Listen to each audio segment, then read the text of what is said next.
समजा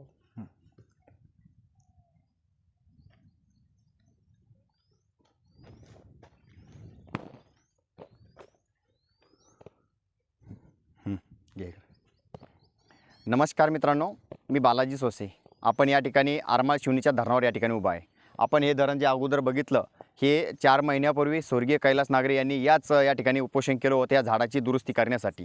आज हे पूर्णपणे तलाव हा पूर्णपणे या ठिकाणी झाडाची दुरुस्ती करून या ठिकाणी ठेकेदार असो किंवा एक कुठली यंत्रणा असो यांना या कामामधून खूप मोठ्या प्रमाणात या ठिकाणी पैसा मिळाला. पण मित्रांनो, या ठिकाणी आपण पाहिले या ठिकाणी काही झाडं कापून टाकलेले. आजही त्या ठेकेदाराला म्हणजे ह्या ठिकाणी या तळ्याची पूर्ण शोभीकरण चांगलं झालेलं आहे, चांगल्या पद्धतीने झालं आहे. पण ज्यांनी या कामासाठी ज्यांनी आवाज उठवला होता ते स्वर्गीय कैलास नागरे त्यांनी बलिदान दिलं. आज त्या स्वर्गीय कैलास नागरेला आत्तापर्यंत न्याय मिळाला नाही. आणि आज त्यांचे स्वर्गीय कैलास नागरे यांची पत्नी श्रीमती स्वातीताई नागरे, शेतकरी कन्या, ही आज त्यांच्या गावी त्यांच्या घरी अन्न त्या कामावरून उपोषण करण्यासाठी या ठिकाणी बसलेली आहे.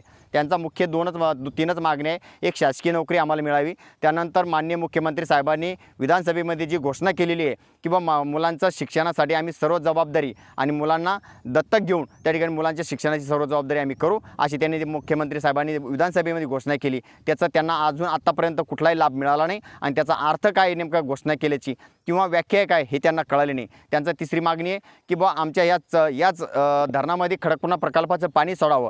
ज्या ठिकाणी या धरणामध्ये पाणी सोडावं म्हणून कैलास नागरे या ठिकाणी त्यांनी आत्महत्या केली, त्यांनी बलिदान दिलं आणि त्यांनी 6 दिवस अन्न त्या गावावरून उपोषण केलं. म्हणून ज्या गावासाठी त्यांनी बलिदान दिलं त्या गावातल्या शेतकऱ्यांना मी परत एकदा सांगतो की हा तुम्ही एकदा संपूर्ण बघा. हे संपूर्ण या ठिकाणचा झाडाचं या ठिकाणी व्याख्या सगळे पूर्णपणे झाडं होते. आज त्या ठिकाणी पूर्णपणे या ठिकाणी काम झालं. त्यांच्या एका बलिदानामुळे, त्यांच्या एका उपोषणामुळे या ठिकाणी काम झालं. पण मित्रांनो, आपल्याला शेतीला पाणी मिळणार, पण त्या शेतीला पाणी मिळत असताना त्याही सुद्धा कुटुंबाकडे आपल्याला पाहायचं आहे. ते कुटुंब आज पूर्णपणे उघड्यावर पडलं.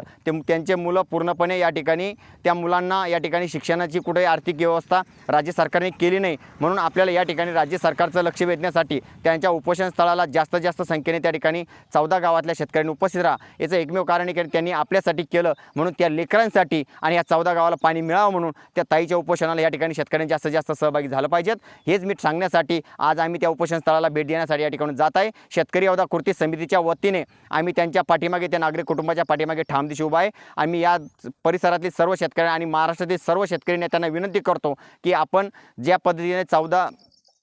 पद्धतीने स्वर्गीय कैलास नागरे यांची आत्महत्या झाली त्यावेळेस आवाज उठवला, त्याच पद्धतीने या ठिकाणी आवाज उठवायचा. मी सर्व पत्रकार बंधूंना हात जोडून विनंती करतो, परत एकदा त्या न्याय मिळावा म्हणून आपण सर्वांनी सहकार्य करा आणि त्यांच्या या मागण्या पूर्ण होईपर्यंत त्यांच्या संपूर्ण बातम्या आणि संपूर्ण त्यांच्या आंदोलन आपण सहकार्य केलं पाहिजे. थांबतो. जय जवान, जय किसान.